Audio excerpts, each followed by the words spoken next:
નમસ્કાર, prime time સાથે હું છું આપની સાથે ડોક્ટર મહેન્દ્ર જાદવ। વાત કરી સમાચારની તો દેશના રાજકારણને લઈને સૌથી મોટા સમાચાર કે જ્યાં વન નેશન વન ઇલેક્શનને કેબિનેટની મંજૂરી મળી છે। ત્યારે કેબિનેટના પ્રસ્તાવને પારિત કરવામાં આવ્યો છે કે જ્યાં કેબિનેટનો જે પ્રસ્તાવ જે છે એને ગ્રીન ઝંડી આપવામાં આવી છે। મોદી કેબિનેટ બેઠક મળી હતી અને આ બેઠકમાં વન નેશન વન ઇલેક્શનને મહોર મારવામાં આવી છે। ત્યારે દેશના રાજકારણને લઈને સૌથી મોટા સમાચાર કહી શકાય કે જ્યાં પ્રસ્તાવને કેબિનેટ દ્વારા મંજૂરીની મહોર લગાવવામાં આવી છે। રામનાથ કોવિંદના રિપોર્ટને કેબિનેટની મંજૂરી મળી છે। એક દેશ એક ચૂંટણીના પ્રસ્તાવને આખરે મંજૂરી કે જ્યાં શિયાળુ સત્રમાં બિલ સરકાર લાવશે।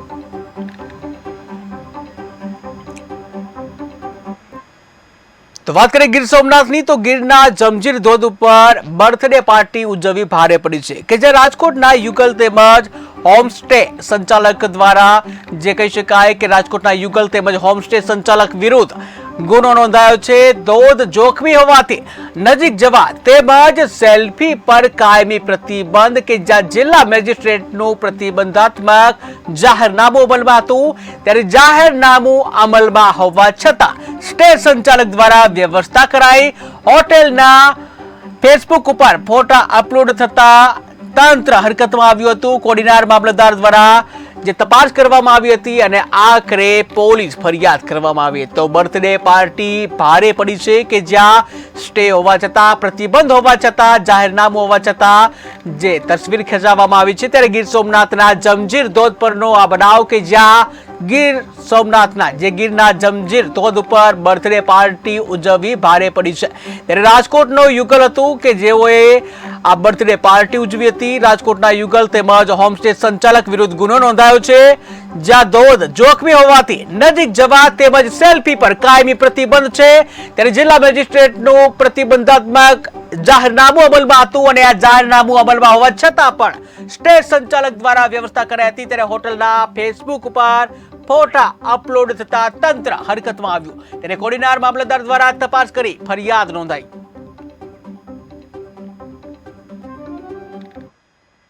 અમદાવાદ મ્યુનિસિપલ કોર્પોરેશનના વિરોધ પક્ષના નેતાની પ્રતિક્રિયા। રોગચાળાને લઈને શહેજાદ ખાન પઠાણની પ્રતિક્રિયા। પાણીનો નિકાલ ન થવાને કારણે રોગચાળો વકર્યો। ગટરના પાણી બેક મારવાને કારણે મચ્છરજન્ય માંદગી કે જ્યાં ચાલુ સપ્ટેમ્બર મહિનામાં મલેરિયાના 47 કેસો નોંધાયા। ડેન્ગ્યુના 282 કેસ તેમજ ચિકનગુનિયાના 22 કેસ નોંધાયા। ત્યારે આવો જોઈએ વિરોધ પક્ષના નેતા શહેજાદ ખાન પઠાણ શું કહી રહ્યા છે।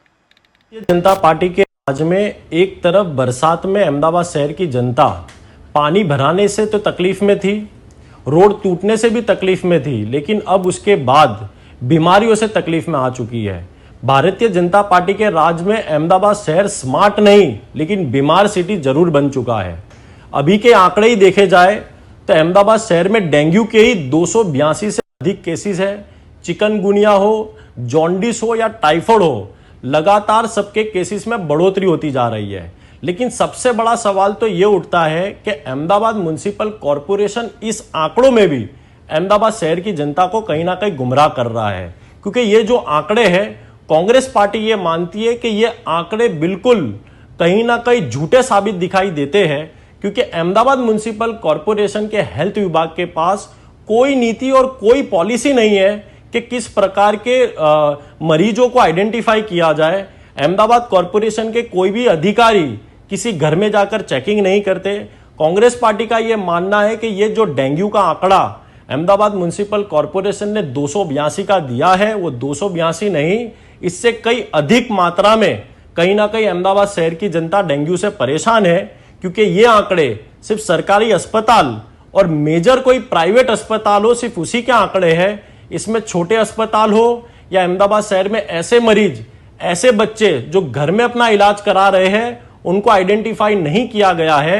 तो सबसे बड़ी शर्म की बात तो यह है कि पहले तो ठीक से कहीं ना कहीं फॉगिंग के द्वारा करोड़ों रुपए का धुआं किया गया लेकिन कोई फर्क नहीं हुआ।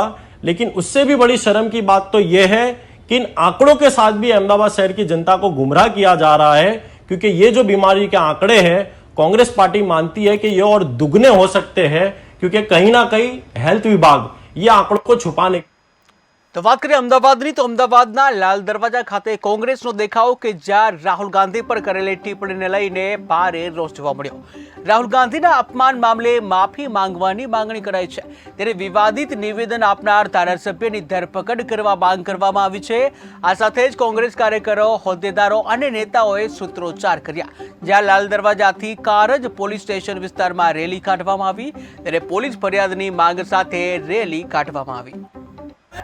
કેટલાક દિવસથી સમગ્ર દેશમાં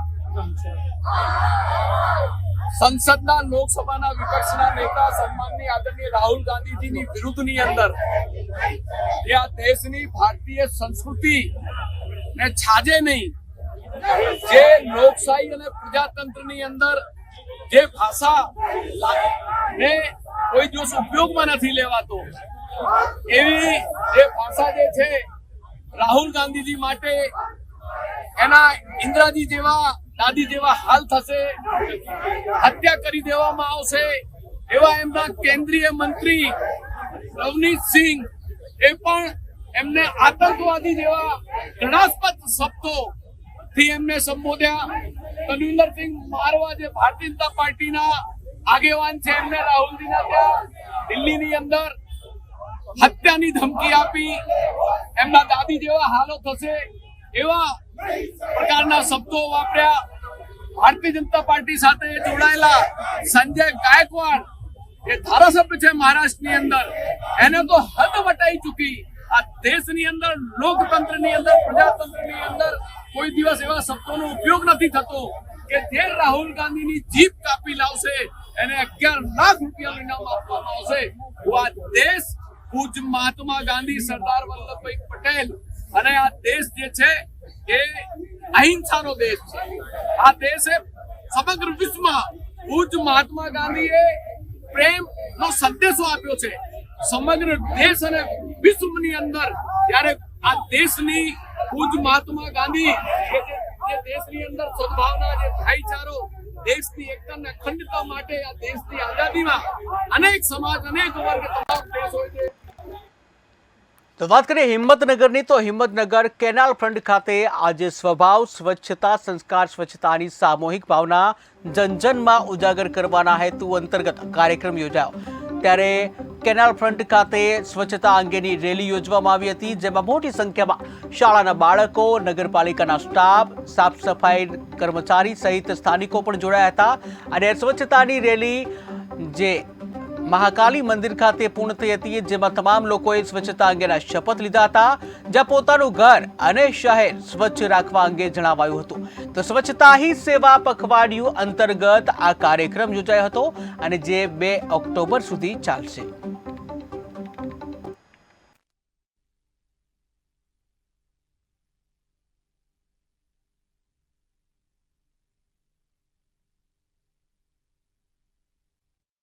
તો વાત કરીએ વડોદરાની, તો વડોદરામાં પૈસા કમાવાની લાલચ આપીને ઠગાઈ આચરવામાં આવી, કે જ્યાં લાલચ આપીને ઠગાઈ કરતી ટોળકીનો સાગીરત ઝડપાયો છે.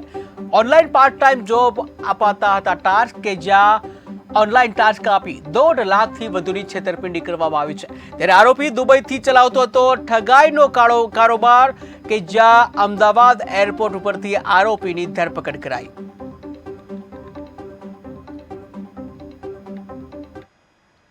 તો વાત કરીએ વડોદરાની, તો વડોદરામાં પૂર બાદ ગુજરાત સરકાર બની ગંભીર, કે જ્યાં પૂરનું પુનરાવર્તન ન થાય તે માટે ટીમ મોકલાય. ત્યારે વરસાદી પાણીના યોગ્ય વ્યવસ્થાપન માટે એવી વ્યવસ્થા કે જ્યાં તળાવો તેમજ અન્ય જળસ્ત્રોતોની સમીક્ષા વધારાશે.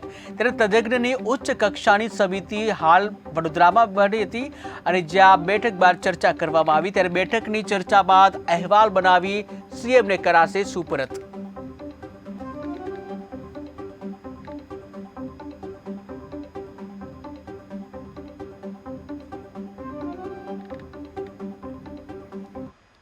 તો વાત કરીએ સુરતની, તો સુરતમાં સાયબર ટોળકીનો ભોગ બનવાનો મામલો, કે જ્યાં 2 આરોપીઓની રાજસ્થાનથી ધરપકડ કરવામાં આવી છે.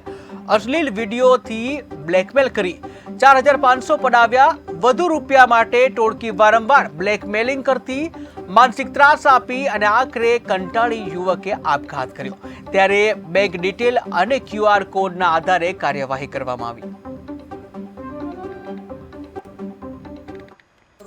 ना અત્યારે चूंकि आरोपियों जो જે પ્રકારનો મોડસ ઓપરેન્ડી છે तो आज प्रकार हमारे लोगों ने भी तैयारी, हमारी भी ट्रेनिंग, हमारे पास भी जो इक्विपमेंट्स આ પ્રકાર અમે જોઈએ છીએ કઈ રીતે ત્યાં પહોંચી અને પોલીસ એકદમ સાયબર પોલીસ એકદમ સક્ષમ છે કે આ લોકોને ટ્રેસ કરવા માટે આ લોકોનો જો કોડ હોય એને બ્રેક કરીને ડિકોડ કરીને અમે એના તક પહોંચી જઈએ છીએ.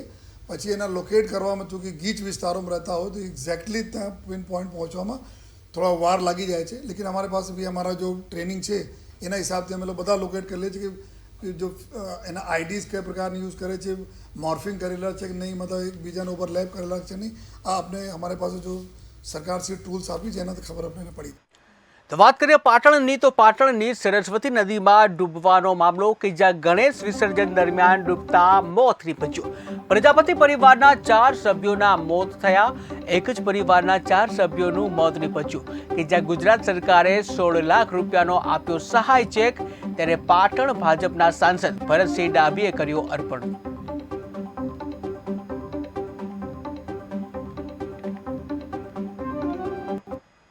તો વાત કરીએ પંચમહાલની, તો પંચમહાલના હાલોલમાં વિરાટ નારાયણ વનનું નિર્માણ કે જ્યાં તાજપુર ખાતે મંત્રીની ઉપસ્થિતિમાં આયોજન કરવામાં આવ્યું. ત્યારે કાર્યક્રમમાં 38 પ્રકારના 13,551 વૃક્ષોના રોપણ કરવામાં આવ્યું છે. મોટી સંખ્યામાં પર્યાવરણ પ્રેમીઓ પણ હાજર રહ્યા.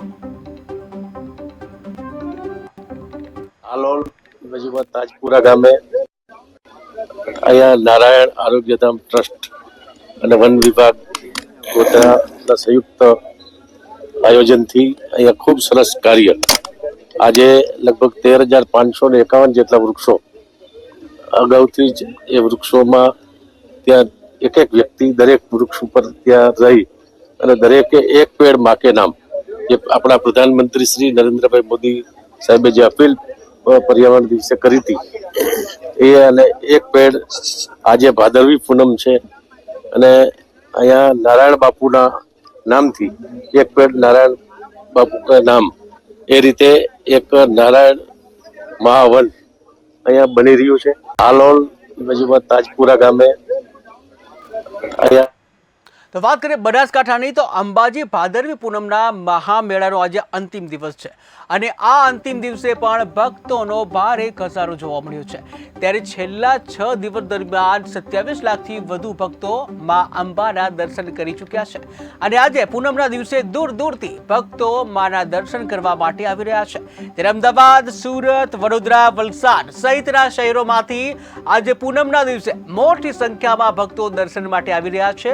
જે અમદાવાદથી 52 ગજની ધજા લઈને આવેલા 150 જેટલા ભક્તો લાઇનમાં ગરબે ઘૂમ્યા હતા.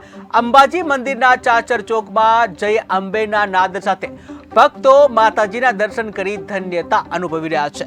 તો બીજી તરફ છેલ્લા 7 દિવસ દરમિયાન અંબાજી આવતા પગપાળા યાત્રિકોને માટે જે માર્ગો પર કોઈ તકલીફ ન પડે તે માટે માર્ગ મકાન વિભાગના અધિકારીઓ દ્વારા રાત દિવસ તમામ માર્ગો પર અલગ અલગ ટીમો બનાવીને મૂકવામાં આવી હતી અને પગપાળા યાત્રિકોને કોઈ પણ જાતની તકલીફ થાય તો તાત્કાલિક માર્ગ મકાનના અધિકારીઓ દ્વારા કામગીરી કરવામાં આવતી હતી. ત્યારે અંબાજી આવતા તમામ જે માર્ગો ઉપર પદયાત્રીઓ માટે આરામથી ચાલી શકે તે માટે યોગ્ય વ્યવસ્થા કરવામાં આવી હતી. ત્યારે આજે મેળાના અંતિમ દિવસે મેળો સુખ સંપન્ન રીતે પૂરો થતા માર્ગ મકાનના તમામ અધિકારીઓ દ્વારા પણ મા અંબાને ધ્વજા ચડાવીને પ્રાર્થના કરવામાં આવી હતી. અમે શાંતિથી બધા એકલા દર્શન કરીએ છીએ અને અમારે કોઈ તકલીફ પડતી નથી. અમને બધાને બહુ મજા આવે, દર્શનનો બહુ લાભ લઈએ છીએ. અમદાવાદ સુભાષબ્રિજથી ચાલતા આવ્યા છીએ. રસ્તામાં બી બહુ મસ્ત માહોલ હતો, અહીંયા બી મસ્ત છે, માતાજીના દર્શન બી સરસ થયા છે, કોઈ જાતની કંઈ તકલીફ પડી નથી. અમે પાંચોડ ગામના છીએ, આનંદપુરા ગામના. અમે અહીંયા માના દર્શન કરવા છેલ્લા 33 વર્ષથી પગપાળા અમારા ગામથી સંઘ આવે છે. અમે અમદાવાદથી ચાલતા આવ્યા છીએ, હું અને અમારી મિસિસ 2 જણા. અમને રસ્તામાં કોઈ પણ જગ્યાએ તકલીફ નથી પડી અને માતાજીની કૃપાથી સરસ યાત્રા પરિપૂર્ણ થઈ ગઈ છે. આ ગામથી આવ્યા છે સંઘ લઈને, કોઈ તકલીફ વગર બધાને શાંતિથી દર્શન થાય છે એવી જય અંબે.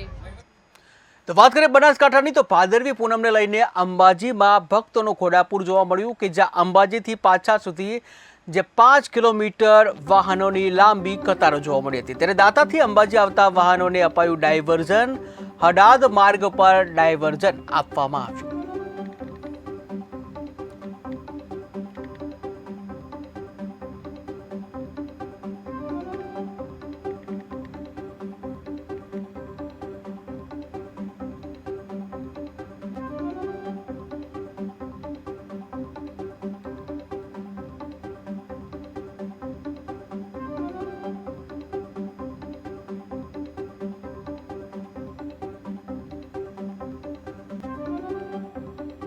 તો ભાદરવી પૂનમને લઈને અંબાજીમાં ભક્તોનું ઘોડાપુર જોવા મળ્યું કે જ્યાં ભાદરવી પૂનમને લઈને અંબાજીમાં ઠેર ઠેર ભક્તો જોવા મળ્યા.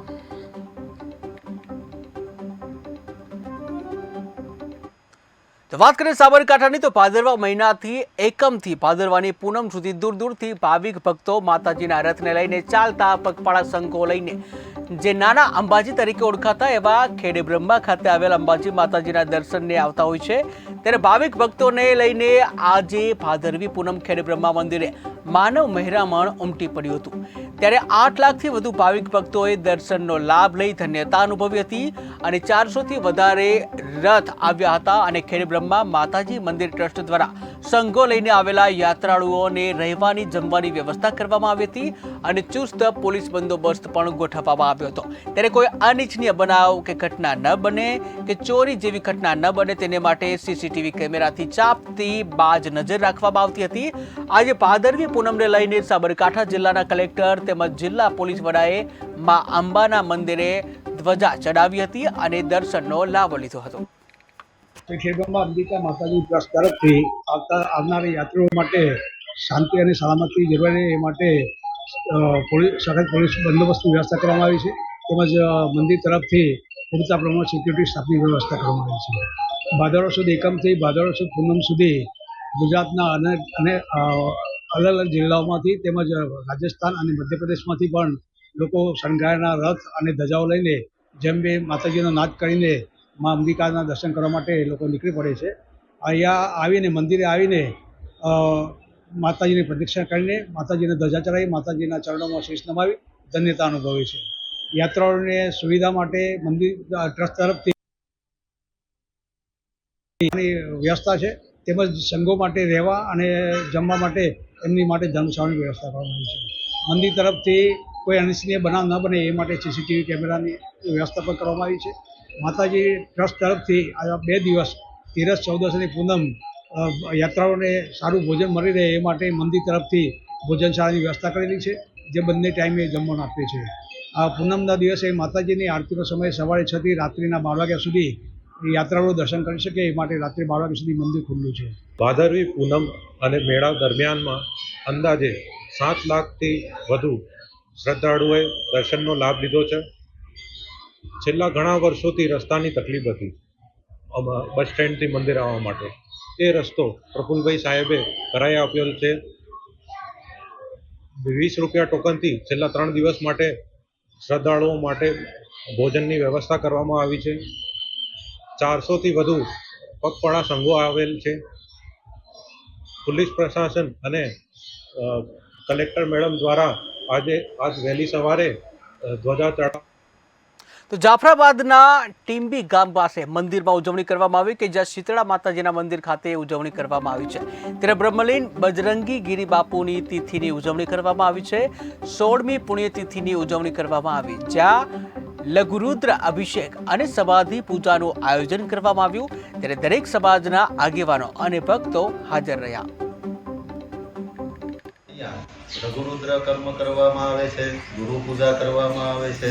ઘણા બધા ભાવિક ભક્તજનો દ્વારા ગુરુની પૂજા કરવામાં આવે છે. બપોરે જે કોઈ સંતો મહંતો ભાવિક ભક્તો જે પધારે છે બધાને ભોજન પીરસવામાં આવે છે. બધું આશ્રમ તરફથી જ આ બધું થાય છે. આ મંદિરની અંદર ઘણા વર્ષોથી બાપુને દેવ થઈ ગયા પછી એની પુણ્યતિથિ અહીંયા ઉજવાય છે અને અહીંયા ઘણા ભાવિ ભક્તજનો અહીંયા પધારે છે અને બપોરે એને ઘણી સંખ્યાની અંદર પ્રસાદ પણ ગ્રહણ કરે છે.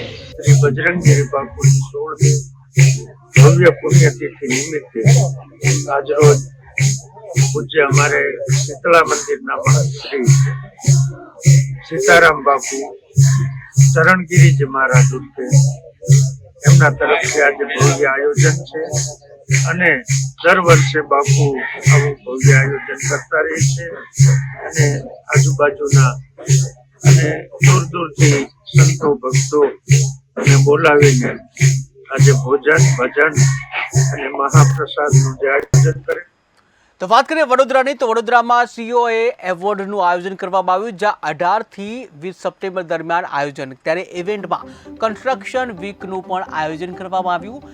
20 સપ્ટેમ્બરના રોજ યોજાશે સમાપન समारोह. तो ये एग्जीबिशन का नाम है COA awards. COA is council of architecture. हमारे इंस्टीट्यूट ये जो है काउंसिल ऑफ आर्किटेक्चर प्रोफेशन को रेगुलेट करता है और एजुकेशन को रेगुलेट करता है. It is a license giving body और वो हमारे पूरे इंडिया में 400 से ज़्यादा आर्किटेक्चर स्कूल्स हैं और 400 स्कूल में इतने सारे सैकड़ों बच्चे पढ़ रहे हैं, तो उसका जो बेस्ट थीसिस होता है, बेस्ट डिसर्टेशन, उसको आइडेंटिफाई करने का ये पूरी प्रक्रिया है. तो हमारी जोन में कुछ 100 कॉलेजेस आते हैं जिसमें 7 डिफरेंट स्टेट्स हैं, उसको हम होस्ट कर रहे हैं. મને ખૂબ આનંદ છે કે નવરચના યુનિવર્સિટીમાં કાઉન્સિલ ઓફ આર્કિટેક્ચરનો જે નેશનલ લેવલનો એક બહુ જ પ્રેસ્ટિજિયસ એવોર્ડ હોય છે સિનિયર સ્ટુડન્ટ્સના પ્રોજેક્ટ્સ માટે, એનું ઝોન 2 જેમાં 7 થી 8 સ્ટેટ્સ સામેલ છે, એનું હોસ્ટિંગ નવરચના યુનિવર્સિટીમાં થઈ રહ્યું છે. 100 જેટલી આર્કિટેક્ચરની એન્ટ્રીઝ અને એના ડેલિગેટ્સ, જ્યુરી મેમ્બર્સ અને એક્સપર્ટ્સ જે આપણા આખા દેશમાંથી આવશે અને એમનું કામ જોશે ને એના અવોર્ડ્સ નક્કી કરશે. જોડે જોડે આપણું વડોદરાની બી